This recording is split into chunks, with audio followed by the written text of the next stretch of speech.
Well, healthy relationships often begin with positive communication. What?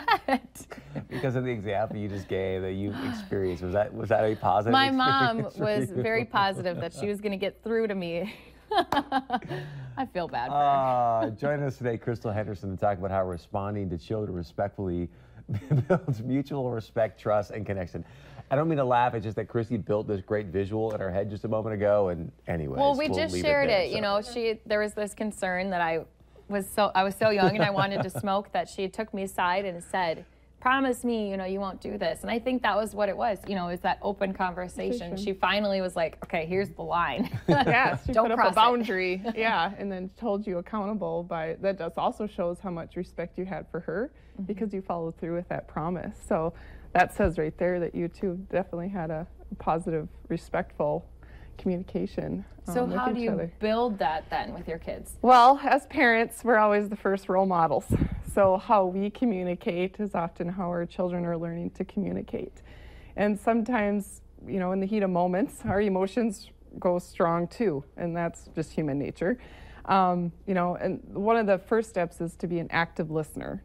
And what does that necessarily look like? We hear that a lot, but what does that really look like? So to really define it, you want to make sure like you're orientated to them, your shoulders are orientated, your eyes are on them, your phone, TV, all that stuff is off or away.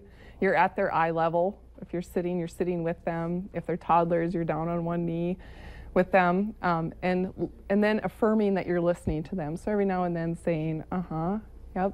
And then at the end and or at an appropriate break, just summarize what I heard you say was, and then try to summarize what you thought what you interpreted and what they said. And also, as you're doing that, as you're actively listening, try to figure out what's the emotion. Are they sad? Are they angry? Are they upset?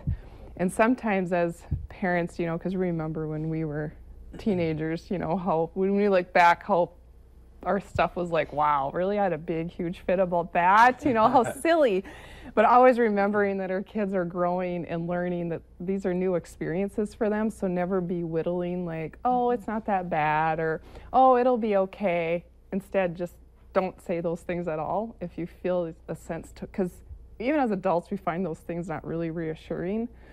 So instead, just go back to summarizing, you know, this is what I heard you say. I know you're really upset about this. And then you can also acknowledge them for how well they're handling it. Because emotions are hard to handle. And if they're able to openly talk to you about it, let them know that. Like, I'm so glad you came to me to tell me how upset this made you feel. Isn't it true, too, that when they're teens, that they can't actually comprehend that this, you know, we've talked about those moments when they are going through something tough, maybe it's bullying, that it will pass, or they're sad about their wardrobe, or whatever it might be, big or small. Right. Yes. So, yeah, and right, because to them at that moment, it is a big thing. So being very respectful of that. And then also you can think of ways, well, how could we problem solve it, and what did we learn from it? So whether it was, you know, I didn't get to play in the game last night. Okay, well, what did we learn from that? And maybe what areas do we need to improve in? Versus like, oh, I failed, I'm such a failure, and blah, blah, blah. Try to look at, okay, what's the silver lining in the lesson here? And how can I problem solve to maybe do better the next time? Or maybe what could have done differently in that situation, but it's over and done, and now I just know what to do for the next time. So helping being more in that supportive phase versus, you know, oh, it'll be okay, and just kind of brushing it off. Helping and giving them that thought process of like, oh, that was a problem. How could I have handled it differently? Or what parts did I handle well? Or maybe I did handle it well. Yeah.